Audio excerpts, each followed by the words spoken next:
Pagsugod na, naghanap pa ate ko eh.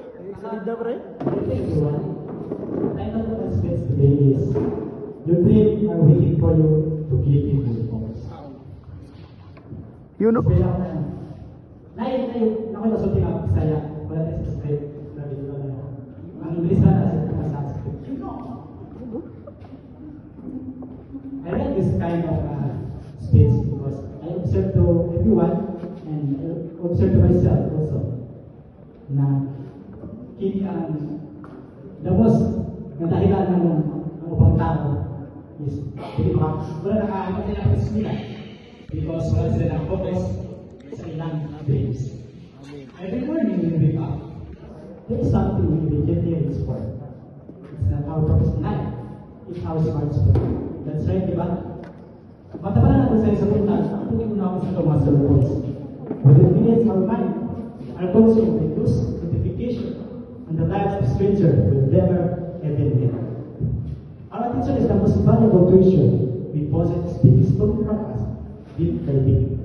Hindi sa kaya ka sa kakakad na, ba't yung cellphone ng ring? Yung attention na sa cellphone. Tapos, wala na ka nakapokus sa imong istadihan. Because of the source of information, we are lost our patience for long books, complex explanation, and understanding now issues.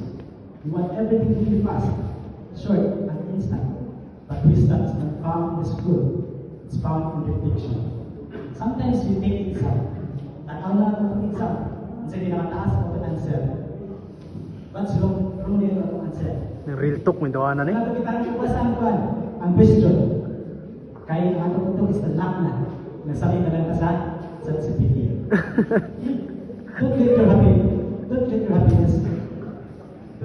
your happiness depend on the lines. Namino ron, naigo pa. The world is waiting for you to listen. Learn to look ahead. Learn to look within. The most important is learn to look within human being. Your dreams are waiting for you to give you your focus, to give them your attention. Thank you. Palo. Ronnie cute. Thank you, Oribawan. Okay, next to Oribawan, we have Gonzalez.